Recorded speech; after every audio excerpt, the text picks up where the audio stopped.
tout le monde et bienvenue à Ici c'est hockey.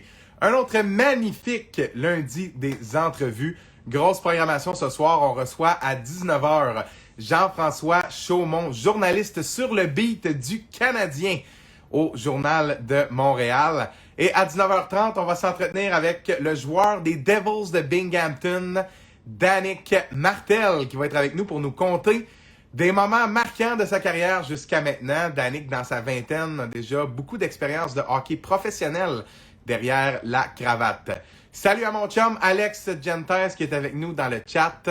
Merci de nous écouter en ce lundi soir, match du Canadien un peu plus tard ce soir. Et Jean-François Chaumont, justement, qui couvre ce match, va être avec nous dans les prochains instants. Je le mets en contexte le temps qu'il nous rejoigne. Jean-François est sur le beat du Canadien. Je vous ai déjà expliqué ce que ça signifiait parce qu'on a déjà eu 2 journalistes sur le beat du Canadien. Et là, Jean-François me demande, je clique où? Je vais te le dire en direct, mon cher. Tu devrais voir apparaître, envoyer une question ou envoyer une demande. Puis sais-tu quoi? Si tu le vois pas, moi, je vais être capable de voir que tu nous rejoignes. On va s'arranger. Jean-François qui est avec le compte de sa blonde aujourd'hui parce qu'il n'a pas Instagram. Mais vous savez quoi? Ici, c'est OK, on trouve toujours le moyen que ça fonctionne. Il y a des invités à qui on veut jaser, puis le nom du compte, là, ça ne change pas grand-chose. Et là, je t'ai envoyé une demande, JF. Tu devrais être capable de nous joindre. Donc, comme je disais en introduction, Jean-François est sur le beat du Canadien, tout comme son partenaire Jonathan Bernier qu'on a reçu il y a 2 semaines. Il travaille aussi avec Guillaume Lefrançois de la presse qui est venu au podcast après Jonathan il y a 2 semaines également. Et c'est un invité de marque parce que ces messieurs suivent les activités quotidiennes depuis plusieurs années. Et ça, ce que ça veut dire, c'est qu'ils savent bien des affaires que nous autres, là, les fafans là, qui spéculent dans nos sous-sols, là, on ne peut pas mettre le doigt sur ça. Voient les entraînements, ont habituellement un accès avec les joueurs. C'est quand même quelque chose de particulier. Donc là, ça me dit que tu ne peux pas participer. Je vais te renvoyer une autre demande, JF. Il n'y a pas de stress pour nous ce soir. Donc, mes amis, grosse soirée ce soir avec ce match du Canadien qui s'en vient. Écoutez, difficile à prévoir ce qui s'en vient du côté du Canadien. Je vous informe que les cotes de paris sportifs sont favorables aux Oilers pour le match de ce soir. Et justement, on rejoint notre journaliste sur le beat, expert d'Instagram. OK. Non, expert zéro d'Instagram. Désolé, Mathieu. C'est pas grave, JF. L'important, il est juste les 3 puis t'es là. Des fois, c'est moi qui est en retard. Des fois, l'invité est en retard puis on commence plus tard que ça. Il n'y a pas de stress. Puis ce qui me met un sourire, c'est de voir Joe Byrne écrire « Chaumont est barré partout ». Commence l'entrevue avec un commentaire de Joe Byrne. Tabarouette, ça commence fort. Jean-François Chaumont, journaliste sur le beat du Canadien au Journal de Montréal. Merci d'avoir accepté mon invitation. Ça fait plaisir. Je vais enlever mes écouteurs parce que là, ils ne sont même pas plugués. Donc, je t'écoute, Mathieu. Ben, il n'y a pas de stress. Écoute, JF, on va commencer par le commencement. J'ai réalisé des entrevues avec tes confrères. C'est un peu ce que j'expliquais en prémisse. Et puis, j'ai gardé un peu le même format parce que je veux comparer vos réponses, évidemment. Je trouve ça intéressant de voir des gars sur le beat qui font ça depuis plusieurs années. Est-ce que vous allez répondre à certaines questions? Exemple, ton moment préféré ou avec Joe Byrne, exemple, j'ai parlé du fait que chacun est dans une ville là, pour la finale de la Coupe Stanley. Ouais. Joe nous racontait qu'il avait été pas mal chanceux. Ben, tu nous expliqueras ton côté de cette histoire-là un peu plus tard. Mais comme j'ai dit, on va commencer par le commencement. Je veux savoir, ça commence d'où tout ça, cette passion pour le hockey? Parce que j'imagine qu'on ne devient pas journaliste sur le beat comme ça. Ça doit partir d'une passion pour le hockey à quelque part pour avoir cette aspiration-là. Est-ce que je me trompe? Non, tu ne te trompes absolument pas. Puis ma mère te dirait que ça vient de vraiment le jeune. Je pense que j'ai une photo dans une magnifique salle de bain à Boisbriand, décoration, un jaune parfait pour le bain, la toilette, où je suis assis sur le bol à 5 ans peut-être, puis j'ai le Journal de Montréal sur mes genoux. À 5 ans, je ne lisais pas, mais j'étais capable de voir les chiffres. Puis moi, j'étais un gros partisan des Oilers d'Edmonton. Puis je regardais tout le temps les pointages. Puis je pouvais voir si Wayne Gretzky... J'étais capable de reconnaître Gretzky, Corey, Messier. Donc, je regardais les pointages, puis je regardais la feuille de pointage. Je voulais savoir si Gretzky avait eu 1 but, 2 buts, 3 buts. Donc, ça a tout le temps été comme le début, si tu veux, de l'amour probablement du métier de façon probablement inconsciente à cet âge-là. Puis plus tard, je jouais au hockey. Je n'étais pas le plus talentueux. Puis, point de vue grosseur, je te dirais que jeune, j'étais gros comme Gilles Latulippe. J'étais vraiment tout mince, tout petit.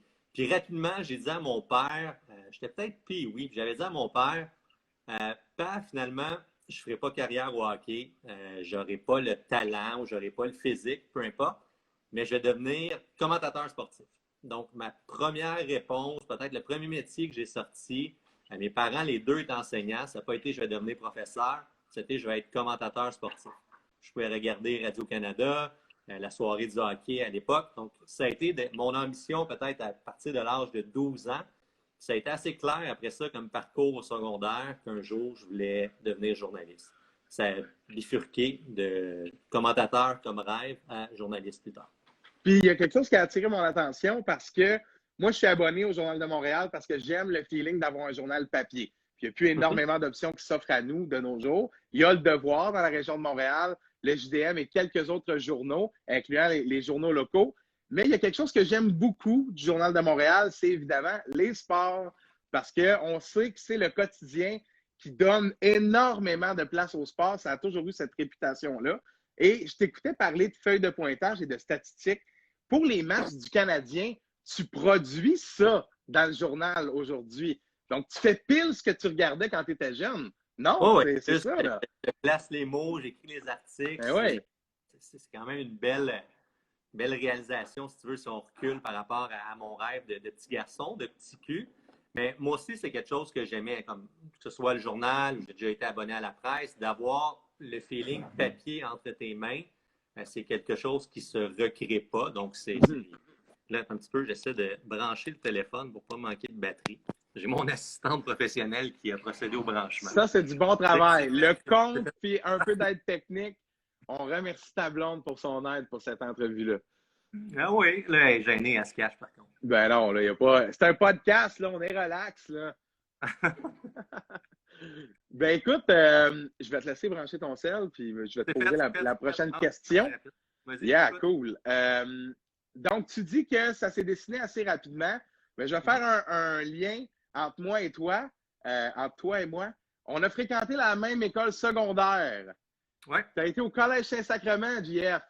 Oui, Saint-Sacrement.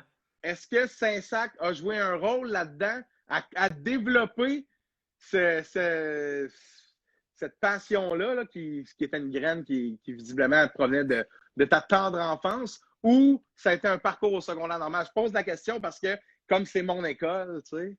Bien, probablement. Puis écoute, Saint-Sacrement, c'était une école qui poussait beaucoup sur l'académique. Je jouais au hockey aussi à Saint-Sacrement, au moins deux fois semaine sur l'heure du dîner. Il y avait Philippe Sauvé, d'ailleurs, qui était dans mon année. Philippe qui a joué brièvement dans la Ligue nationale comme gardien. Oui, possible, parce que Saint-Sac avait le don de peut-être amener aussi un aspect sportif pour t'accrocher dans tes études. J'ai toujours quand même été doué, assez bon à l'école. Mais mon père était prof d'histoire. J'avais peut-être de meilleures notes en histoire qu'en français. Puis si tu m'avais dit à l'âge de 14, 15, 16 ans que c'était de venir à l'écrit, que j'étais pour réaliser mon métier, j'aurais peut-être douté, mais c'est plus tard, je te dirais que l'amour des mots s'est un petit peu plus développé. Mais oui, il n'y a pas de doute. Pour moi, Saint-Sacrement, c'est vraiment 5 belles années. C'est de beaux souvenirs. Plus que le cégep. Le cégep, ça a été 2 ans à Lionel Groulx où on dirait l'unique objectif, c'était d'avoir de bonnes notes pour rentrer au programme de communication à l'UQAM en communication journalisme, où ce n'est quand même pas facile d'entrer. Il faut une bonne cotère, tu as une entrevue, il y avait beaucoup de demandes et peu d'appelés. Donc, non, il n'y a aucun doute, Mathieu, je garde Saint-Sacrement une place importante là, pour moi. Ben, c'est cool de savoir ça. Un alma mater de secondaire, là, on va appeler ça comme ça. Écoute, le cégep, OK. Le programme ensuite à l'UQAM en journalisme. Est-ce que tu avais pensé à faire ATM? De un, la cité collégiale, pourquoi le choix du bac à l'université? Est-ce que tu avais déjà pensé à ça ou ça s'est simplement décidé Non, comme ça par défaut? j'avais pensé à ATM, à Jonquière, mais Joe donc, Byrne était là-bas, fait ouais, que non. Joe Byrne était là, mais Joe est 1 an ou 2 plus vieux que moi, donc on n'aurait pas OK, vous êtes si exactement la proche même que année. ça quand même. Puis ATM, Jonquière, j'étais, je crois, deuxième ou troisième sur la liste d'attente. Ils prenaient un quota de région. Puis bon, venant des Laurentides, c'était quand même, il y avait plusieurs étudiants qui pouvaient venir de la région, la grande région montréalaise. J'étais sur la liste d'attente, puis après la première session, on m'avait appelé pour me dire si jamais tu veux toujours venir à Jonquière, c'est possible. Là, j'avais déjà fait une session à Lionel Groupe. Je me disais non, OK, je ne recommencerai pas si on veut à zéro. Donc, j'ai préféré patienter, faire mes 2 ans à Lionel Groux en sciences humaines, puis après ça, rentrer à l'UQAM. Mais écoute, je pense que les deux chemins sont aussi bons. Là. ATM a encore un très, très, très bon programme aujourd'hui. Plusieurs collègues qui ont étudié là-bas. Je pense à Joe Byrne, François-Étienne Corbin. Il y en a un paquet dans le milieu de la profession qui ont fait un détour par ATM. Mais si je pense à mon ami Guillaume Lefrançois, lui, il a étudié en histoire à l'UQAM, un parcours complètement différent.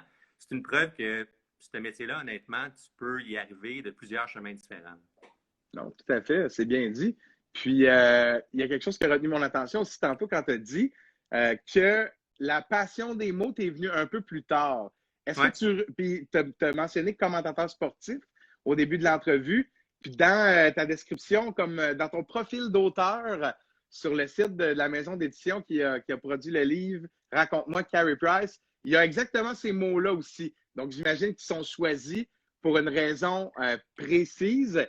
Tu rêvais plus à la télé ou...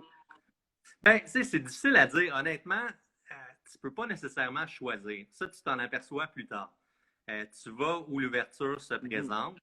Puis moi, après le bac à l'UQAM, même j'en étais à ma dernière session à l'UQAM quand j'ai eu la chance d'être approché par Radio-Canada. Puis ça a donné que c'était pour le site web de Radio-Canada. Ils cherchaient des journalistes pour être là 24 heures sur 24 pendant les Jeux olympiques de Salt Lake City. On recule. Salt Lake City, c'est 2002. Qu'est-ce qui se passe en 2001? C'est les attentats terroristes de New York. Il y a des Jeux olympiques quelques mois plus tard, c'est les Jeux d'hiver. Donc, Radio-Canada craignait des attentats terroristes qui auraient pu survenir en pleine nuit. Puis, ils voulaient 2 journalistes pour assurer d'avoir une présence. C'est bien hot, ça! Moi, ça a été mon premier contrat. Mon premier contrat à Radio-Can, c'est un contrat de 16 jours où je travaillais de minuit à 8 heures. Puis pour être très franc avec toi, Mathieu, là, j'ai écrit 0 nouvelle entre minuit et 8 heures. Il y a une fois que j'ai été nerveux parce qu'il y a eu un feu dans le village des athlètes. Là, ils ont pensé à une petite, peut-être, attaque, mais finalement, c'était un feu de container à 2 heures du matin. Il n'y avait pas de nouvelles. Donc, honnêtement, je relayais des courriels qui allaient pour Jean Pagé, qui allaient pour Marie-Josée Turcotte, mais ça m'a permis d'avoir un pied dans la place. Puis, j'avais eu une discussion avec Brian Miles, que je salue, qui était enseignant à l'époque à l'UQAM. Puis, Brian m'avait dit, quand le train passe dans ce milieu-là, t'embarques. Parce que moi, mon inquiétude, c'était je vais peut-être nuire à ma dernière session à l'université en travaillant de nuit, de minuit à 8 heures. Ouais. Il m'avait dit jamais, JF, regarde, on s'organisera. Si tu as des textes à remettre plus tard, tu les remettras avec un petit peu de retard, de recul. Mais dis surtout pas non à Radio-Canada. Puis honnêtement, quand tu as 21 ans, je me souviens de marcher de l'UQAM à Radio-Can. Je regardais la grosse tour brune. Eh oui. Et un gros sourire à me dire hey, j'ai peut-être une chance de rentrer dans cette boîte-là. Donc ça a été mes débuts à Radio-Can. OK, mais ça, c'est une excellente anecdote. C'est bon. Ben, good job pour la première. Tu passes le test. Là. Solide, ça. Je ne savais pas que c'était à cause qu'on avait peur des attentats terroristes, qu'on avait mis des journalistes la nuit. C'est super, ça. Super cool. Puis, comment ça s'est passé? Excuse-moi, on a parlé en même temps? Comment? J'ai pas compris. On a parlé en même temps. Vas-y. Ben, tu vois, Radio-Can, ça devait être un contrat de 16 jours. Puis finalement, je ne sais pas comment ils ont fait pour me trouver bon, parce qu'honnêtement, je n'avais rien écrit pendant les Jeux olympiques, ou à peu près pas. Mais ils devaient se dire, OK, le jeune a de la volonté. Ça a été probablement ma plus grande qualité au départ. Puis finalement, de fil en aiguille, mais j'ai passé 10 ans à Radio-Can. Je suis parti en 2011 quand le Journal de Montréal m'a approché pour couvrir le Canadien. Puis ça a été un endroit tellement agréable. C'est là que j'ai vraiment appris mon métier. Puis j'aimais aussi la rigueur, le sérieux de Radio-Canada. On était entourés, on était coachés, si on veut. Il y avait de mentors, de plus vieux. Je pense à René Potier, je pense à Guy Daou, Marc-Josée Turcotte, Jean-Patrick Balleux, peu importe, mais tu avais toujours quelqu'un pour t'aider quand tu avais des questions importantes. Puis à Radio-Can, mais ça m'a permis d'écrire pour le site web. J'ai fait un petit peu de radio, j'ai fait un petit peu de télé, couvert les Alouettes, ensuite couvert le Canadien. Donc, j'ai touché au sport amateur également. Donc, ça a été vraiment là, la plus belle école que je pouvais trouver. Pour moi, c'était Radio-Canada. Puis, je pense à ça aujourd'hui. Guillaume Lefrançois était là, Frédéric Laure était là, Antoine Deshaies, Renaud Saint-Laurent, Guillaume Boucher, Jean-François Tremblay, qui est maintenant patron des sports à la presse. On était vraiment une belle gang. À l'époque, on était jeunes. On avait entre 20 et 30 ans. On avait vraiment on travaillait fort, mais on avait beaucoup de plaisir aussi. Puis, j'ai entendu parler je t'ai entendu parler de rédaction, de toutes sortes de choses. Faisais-tu de la télé? Peux-tu me parler davantage des différents rôles que tu as occupés en presque 10 ans? Parce que c'est quand même notable, là, passer autant de temps dans une boîte comme Radio-Can. Pour les gens qui sont un peu moins familiers avec le travail d'un journaliste à Radio-Canada Sport, que ce soit de couvrir les Alouettes ou de préparer certains bulletins de nouvelles. Peux-tu nous en dire un peu davantage sur ces expériences-là? Oui. À Radio-Can, j'ai été principalement pour le site web de Radio-Canada Sport. Un petit peu de radio. Il y avait des participations à la radio. Il y avait Sirius aussi à l'époque où on avait des émissions de sport. J'ai moins touché la télé à Radio-Canada. À l'époque, maintenant, je prends comme exemple Alexandre Gascon qui suit le Canadien pour le site web de Radio-Can. Mais Alex va être appelé à faire de la télé très souvent, plus l'écrit. Mais à mon époque, on partageait davantage des rôles. Il y avait une personne qui se concentrait sur l'écrit, puis moi, il y avait Guy Daou qui était mon partenaire, mais Guy, lui, était à la télé. Donc, peut-être dans le futur, oui, j'aurais pu en faire un petit peu plus, mais tu vois, à mon départ, je suis parti pour le Journal de Montréal, puis j'ai quand même fait, dans les dernières années, j'ai fait un petit peu de télé à TVA Sport, des présences à Dave Morissette en direct. Donc, c'est un aspect qui est important d'avoir une polyvalence, d'être capable de te débrouiller dans plus une forme de médias, que ce soit l'écrit, la radio ou la télé. Puis quand s'est présentée l'opportunité du Journal de Montréal, si on remonte à ton enfance, puis à ce que tu as dit par rapport à développer l'amour des mots, est-ce que c'était le croisement, littéralement, de ça quand l'opportunité s'est présentée? Bien, c'est un petit peu la job de rêve qui se présentait à moi. Couvrir le Canadien autant à Montréal que sur la route, je trouvais ça gros. Mais j'adorais Radio-Can. J'avais une grande fidélité pour la boîte qui m'avait donné ma première chance. C'est ça. Mes amis étaient là aussi. J'étais un petit peu déchiré sur le coup, mais quand Denis Poisson, qui est le patron des sports, m'a invité pour prendre un café un matin, puis j'avais dit à l'époque, ma plus grande crainte, c'est si on m'approche pour couvrir le Canadien. Je vais avoir la misère à dire non. Et quand j'ai été prendre un café avec Denis Poisson, c'est exactement ce que Denis m'a proposé. C'était de remplacer Pierre Durocher, qui, lui, voulait tranquillement partir pour la retraite. Finalement, je pense que Pierre est parti à la retraite 8 ans plus tard, mais ça, c'est une autre histoire. Mais ça a ouvert une porte. Puis, c'est quand même, tu sais, la couverture du Canadien, une couverture où c'est à Montréal, également sur la route. Je parle sur la route dans une année traditionnelle. Il n'y en a pas des tonnes. On est 2 au Journal de Montréal, ils sont 3 à la presse. La Gazette, ils sont 2. RDS, il y a Chantal et Luc. TVA Sport, il y a Marc-André Perrault. C'est pratiquement des emplois qui se comptent sur tes 2 mains. Donc, si tu as cette occasion-là, puis c'est ta passion, c'est difficile d'y renoncer. Puis, honnêtement, je n'ai jamais regretté. J'adore mon aventure au journal. C'est un endroit où tu en parlais tantôt, le sport a une grande place. On a un budget aussi qui est important pour couvrir du sport. J'ai couvert des championnats du monde de hockey pour le Journal de Montréal en Suède, en Finlande, en Russie. C'est pas avec n'importe quelle boîte que j'aurais eu cette chance-là, cette opportunité-là. Non, définitivement. Puis tu as parlé des gens qui travaillent tout près du Canadien. Je me rappelle lorsque j'ai fait mon stage avec Guillaume en 2016-2015, c'est pratiquement les mêmes noms là, que tu nommais. Ouais. Ça fait déjà 5-6 ans de ça. Ça montre à quel point les postes sont convoités. Puis je pense que quand quelqu'un obtient l'une de ces chaises tant convoitée, ben c'est dur de la laisser aller, on s'entend. Pour ceux qui ne sont pas familiers avec sur le beat, comme tu le mentionnais, ça veut dire que tu suis aussi l'équipe sur la route. Tu assistes aux conférences de presse le matin, les entraînements, l'équipe adverse également. Là, quand j'ai fait l'entrevue avec tes confrères, j'ai parlé du fait que la pandémie, c'est certain, vous empêchait de toucher à une partie de ce job-là. Mais je veux vraiment qu'on focus sur en temps normal. Parce que votre travail est relativement spectaculaire, là, du moins à mon sens. Parce que hey, vous voyagez quand même avec le club. Puis si on regarde ça froidement, la fameuse stats que tout le monde dit, il y a plus de journalistes qui couvrent le Canadien que l'Assemblée nationale. Bon, c'est quand même spectaculaire.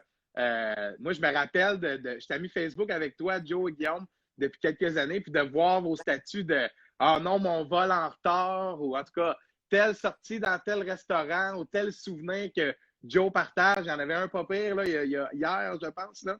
Tout ça pour dire, parle-moi du lifestyle d'un journaliste qui a l'opportunité, oui, de voir les joueurs puis toute l'organisation à l'extérieur de la maison, c'est un autre œil, mais aussi d'un côté personnel. Vous faites quoi dans vos temps libres? Ça a l'air de quoi un voyage? Bien, une petite correction. Tantôt, tu disais on voyage avec l'équipe, on voyage pas avec. C'est ça. On est dans l'avion, physiquement avec l'équipe. Mais moi, pour vous donner une idée, une saison traditionnelle, c'est 41 matchs sur la route. Moi et Jonathan, on va les diviser 50-50. Donc 20 ou 21 matchs, dépendamment d'une année. Puis évidemment, il y a des villes qui sont plus agréables que d'autres. Nashville est une des villes les plus prisées. Boston, New York, Chicago. Mais tu disais, ça ressemble à quoi? Moi, pour vrai, un des plus grands bonheurs quand on est sur la route, c'est souvent de couvrir l'équipe adverse. Tu te présentes dans un vestiaire à Boston. Je peux être tout seul avec Patrice Bergeron. J'ai une entrevue de 8-9 minutes la veille d'un match ou le matin d'un match. À Vegas, c'est avec Marc-André Fleury, peu importe. Ça s'écrit tout seul, ça, après. Là. Ben oui, c'est une proximité qui est plus grande. Puis, il y a quand même une solidarité. Les Québécois, on va être contents de se croiser. Ils vont être généreux avec nous. Mais comment ça se passe la veille d'un match? Si on est 7, 8 journalistes de Montréal à Chicago, mais c'est rapide qu'on se trouve un restaurant. On a souvent nos classiques. On va manger ensemble. On passe une belle petite soirée. Des fois, il y a une ou deux petites... Oh, on t'entend plus, JF.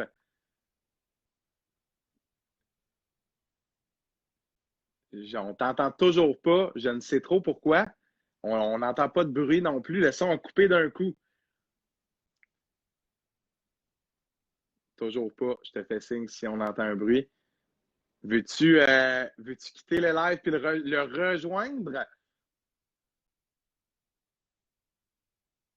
On t'entend toujours pas.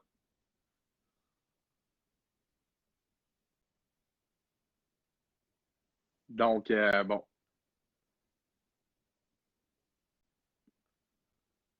Donc, JF, qui nous entend toujours pas. Et dans le chat, s'il y a des gens qui sont là dans le chat, est-ce que vous m'entendez? Est-ce que vous m'entendez? Entendez-vous JF?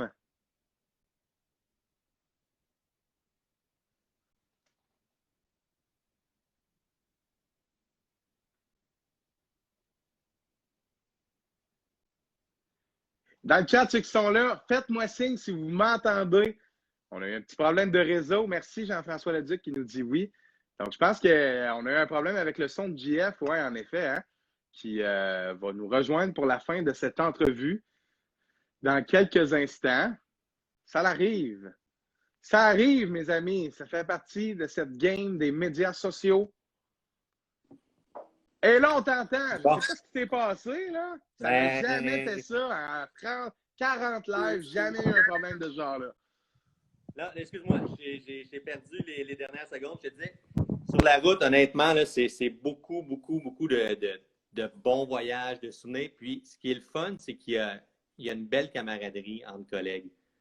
On peut se faire de mauvais coups. Je peux vous donner un exemple de mauvais coups. Là. Je pense au repêchage Pittsburgh. Ça va être bon, ça.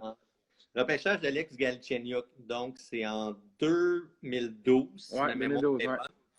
Puis pour nous, le repêchage, c'est souvent la fin d'une saison. Donc, c'est le moment où la dernière soirée, on peut décrocher un petit peu plus, puis on a du plaisir entre collègues. Puis cette soirée-là, c'est un samedi soir à Pittsburgh. Il fait super beau. C'est une belle soirée. On a tous fini nos articles. On est contents. On mange ensemble. Yo, à nouveau, JF, on a encore perdu le son. Oh, là, ça marche. Yes. Là, non.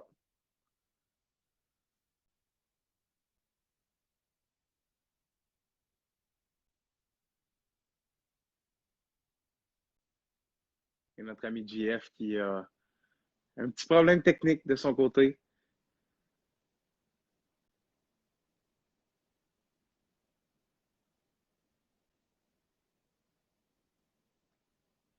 Oh yes, là, ça fonctionne. On va l'avoir, on va l'avoir. Excuse. C'est parce qu'elle reçoit un appel en même temps en FaceTime, en tout cas. Mais Pittsburgh, repêchage 2012. On a une super belle soirée à Pittsburgh. Puis, honnêtement, la soirée se finit tard. Le lendemain, on doit tous prendre un vol, partir de Pittsburgh. Puis, mon collègue, Marc-Antoine Godin, décide de me faire un mauvais coup. Puis, il sait que j'ai un vol tôt le matin. Puis, il se dit, je vais demander à l'entrée, à réception de l'hôtel, je vais demander un wake-up call pour JF à 4 heures du matin, juste pour le réveiller en pleine nuit, juste pour pas qu'il soit de bonne humeur. Puis, effectivement, je reçois un wake-up call à l'hôtel. Hey, Mr. Chaumont, c'est jamais le bon nom, c'est tout le temps tout croche. Ça peut être Gene Francois. J'ai l'appel qui te réveille à 4 heures du matin. Je me dis, OK, c'est clairement un collègue qui me fait un mauvais coup. C'est pas la fin du monde. Je me rendors. J'ai mon cadran. Moi, je me réveille peut-être à 6 heures du matin. J'ai un vol tôt de Pittsburgh. Je sais que Marc-Antoine doit être dans le même vol que moi. Puis il est peut-être 6h30, 6h45 à l'aéroport de Pittsburgh, puis je ne vois pas Marc-Antoine. Puis on est sur le point d'entrer dans l'avion. Je l'appelle, j'essaie de le réveiller, je l'appelle sur son cellulaire, il ne répond pas. Puis finalement, Pittsburgh, on avait un transfert à Toronto. Quand j'atterris à Toronto, Marc-Antoine m'appelle, puis il est fâché après lui-même. Il a demandé un appel pour ma chambre. Mais il ne s'est pas réveillé! Il a oublié, lui, de se demander un propre appel. Donc, il ne s'est jamais réveillé. Il a manqué son vol. Il a réussi son mauvais coup. Mais lui, il a été obligé de finalement conduire Pittsburgh-Montréal parce qu'il n'y avait pas de place sur le vol suivant. Non. Donc, c'est le type de petite niaiserie qu'on peut se faire entre collègues là, une fois de temps en temps. OK, mais ça, c'est incroyable. Là. Je veux dire, j'imagine que après ça, tu ne peux plus bien faire de wake-up call. Non, ça a été terminé pour lui. C'était la dernière fois. Là. Puis, c'est excellent, ça. Tantôt, tu nous parlais de certaines villes qui sont plus agréables. Ouais. J'imagine qu'il y a certains buildings qui sont plus agréables aussi. Donne-moi le building que tu préfères et celui que tu aimes le moins. Moi, je te dirais l'édifice que je préfère, c'est le United Center à Chicago. Nice! Pour l'ambiance, pour la chanson des Hawks. Oui, hein, la chanson des Hawks, c'est écœurante. Puis, c'est l'endroit pour moi le plus bruyant. Ça part des interprétations des hymnes nationaux. L'hymne des États-Unis là-bas, c'est fou, c'est le meilleur et de loin. Il y a une belle personnalité. C'est Jim Cornelison, si ma mémoire est bonne. Cool. Sinon, Nashville, j'adore le Bridgestone Arena. C'est une ville qui est vraiment particulière. Plein cœur du centre-ville de Nashville, à côté des bars country. Point de vue localisation, c'est 10 sur 10. L'amphithéâtre que j'aime le moins, Ottawa n'est clairement pas parmi. Ottawa, c'est loin d'être parmi mes. Non, j'ai pas de coup de cœur pour Ottawa. C'est trop loin du cœur de la ville à Canada. Newark, c'est une passerelle de presse. Tu as l'impression qu'on est à 8 km de la glace. Ça, c'est le Prudential ou plus maintenant? Oui, le Prudential Center à Newark. Sinon, non, je te dirais que les deux, Anaheim aussi, le Honda Center Anaheim. Ouais. Anaheim, je trouve que ça ressemble à un grand boulevard Tachereau. Puis, à un moment donné, sur la fin du boulevard Tachereau, il y a un aréna, il y a un stade de baseball. Puis, près de là, il y a Walt Disney. Mais si tu n'y vas pas pour voir Walt Disney, honnêtement, il n'y a absolument rien. C'est loin d'être ma ville favorite là, parmi les 31, bientôt 32 destinations. Vegas aussi. Un coup de cœur, par contre, Vegas. Honnêtement, pour une nouvelle franchise, ils ont réussi à créer une ambiance hockey qui est vraiment particulière. puis tu as une touche qu'on ne voit pas ailleurs. Ils ont tout le niveau création en dehors d'un match de hockey. Les Golden Knights, c'est 10 sur 10. C'est vraiment agréable pour ça. Et c'est ce qu'on ressent lorsqu'on écoute un match à la télé. Alors, venant d'un Ouais. gars qui voit les ambiances en vrai partout à travers la Ligue, le 10 sur 10, il vaut quelque chose. On voyait dans le chat, je pense que c'est Guillaume Lepage qui voulait savoir ta ville préférée. Mais là, Je sais Guillaume pas Lepage, si c'est un inside, là, sûrement. Là. Guillaume Lepage, c'est une trappe. Là. Guillaume, Ouais, c'est ça. C'est un collègue de lnh.com. Mm-hmm. Ma ville préférée, moi, je dirais Saint-Louis, pour la présence d'un petit bar totalement miteux Okay. à côté du stade de balle à Saint-Louis qui s'appelle le Angry Beaver. Puis pendant la finale de la Coupe Stanley, la conquête des Blues en 2019, on couvrait la finale à Saint-Louis. Puis disons qu'on s'est accroché les pieds à quelques reprises au Angry Beaver à Saint-Louis. On a eu beaucoup, beaucoup de plaisir. Il y avait des petits jeux extérieurs. On pouvait jouer aux poches. La bière n'était pas trop chère non plus. Puis c'était à côté du stade de balle. Donc, quand il y avait un match des Cards, parce que quand on est tard en série, ça donne en même temps que le baseball, il y avait une belle ambiance. C'est une ville où on a quand même eu... Tu ne vas pas à Saint-Louis pour visiter Saint-Louis. Point de vue architecture, c'est loin d'être Rome ou Prague. Mais je ne sais pas, il y avait une belle magie pendant cette run-là des séries des Blues de Saint-Louis. Non, super. Là, on arrive bientôt à la fin de cette entrevue. Jeff, j'aimerais que tu nous racontes peut-être une dernière anecdote ou un moment marquant que tu as vécu. Bon, je vois Jean-François Leduc qui dit l'anecdote de bar la plus drôle. Bon, ben, si tu as envie de nous la raconter, mais là, je ne veux pas t'imposer ça non plus. Non, ça, le prix ultime reviendrait à Jonathan Bernier, mais je n'irai pas dans le détail. Anecdote, je vais y aller pour une anecdote plus hockey. Ben oui. Moi, honnêtement, tu le disais d'entrée de jeu, là, on partage la finale de la Coupe Stanley. On a chacun une ville. Un est dans l'Est, l'autre est dans l'Ouest. Puis les premières années, c'était tout le temps Jonathan qui avait l'occasion de voir la Coupe Stanley quand elle se gagne, quand on la remet aux joueurs. Moi, on dirait que j'étais tout le temps du mauvais côté. Puis la première année, c'était en 2013. C'est quand même spécial. Tu sais, bon, comme journaliste, là, on n'est pas... je ne suis pas un acteur, je suis un témoin, mais tu peux quand même, tu as tes yeux puis tu vois de beaux moments. Puis moi, c'était Kimmo Timonen. C'est pas peut-être le premier nom qui te vient à l'esprit, c'est pas le nom le plus sexy, mais Kimmo Timonen de 38 ou 39 ans, on sait qu'il vient de jouer son dernier match dans la Ligue nationale de hockey. Ce soir-là, il gagne la Coupe Stanley pour la première fois. Puis je le suivais des yeux, puis le moment qu'il prend la Coupe Stanley, il pleure comme un enfant. Il prend ses enfants, il les place dans le gros, la gros bol de salade. Puis juste de voir comme le sourire de ce gars-là, tu te dis, OK, c'est son dernier match, c'est son au revoir. Il part avec une conquête de la Coupe Stanley. Ça, c'était vraiment, vraiment touchant. Puis tu as l'envers de la médaille où tu rentres dans un vestiaire après une défaite. Ouais. Je me souviens, les Bruins de Boston, justement, contre les Blues de Saint-Louis, j'avais fait le vestiaire des Blues avant qu'on ouvre la glace pour les journalistes, pour la conquête des Blues. Je me souviens d'avoir parlé à Patrice Bergeron. Patrice, il était blessé, il était fatigué, il avait les yeux pleins d'eau, mais il avait pris le temps de nous répondre en français avec sa classe habituelle.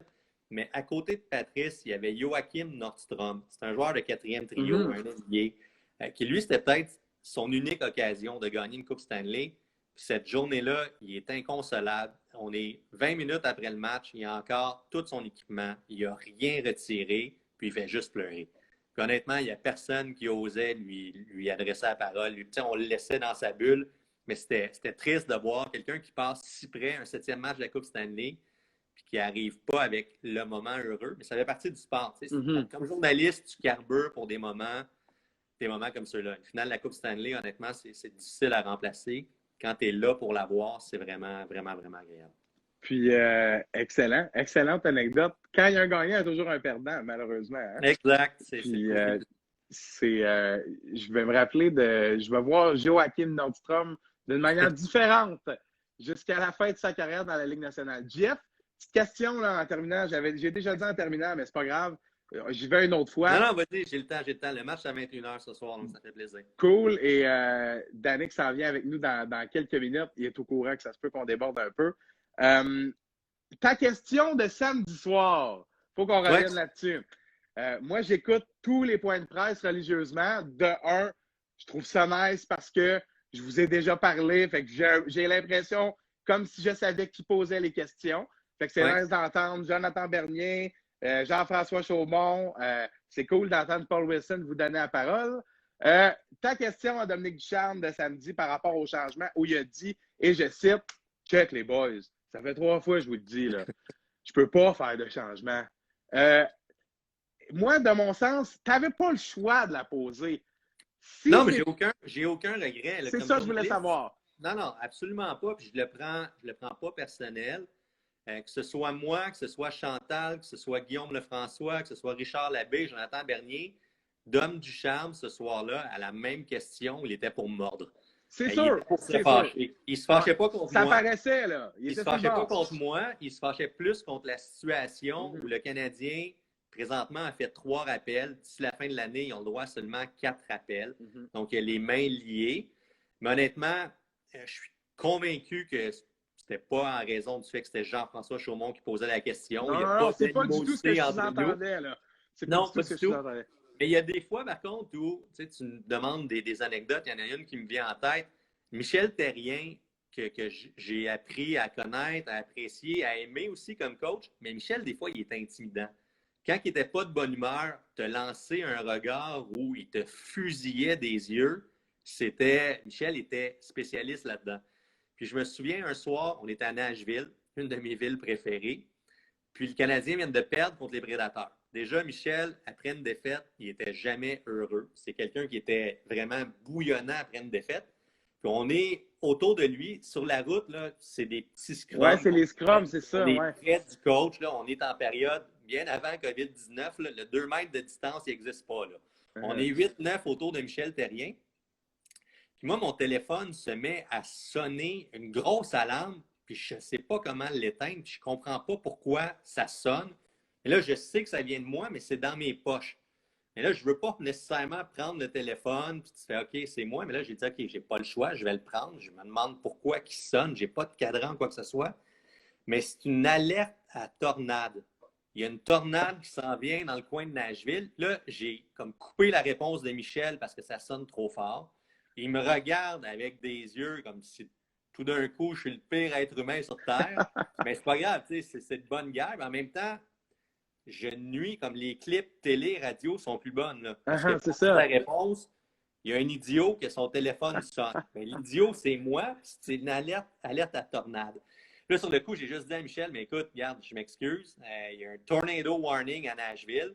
Puis finalement, 4 minutes plus tard, pendant que Michel répond à une de nos questions, c'est à son tour, son téléphone sonne. Non! Puis, on lui dit de faire attention parce qu'il y a une tornade qui venait pour frapper Nashville.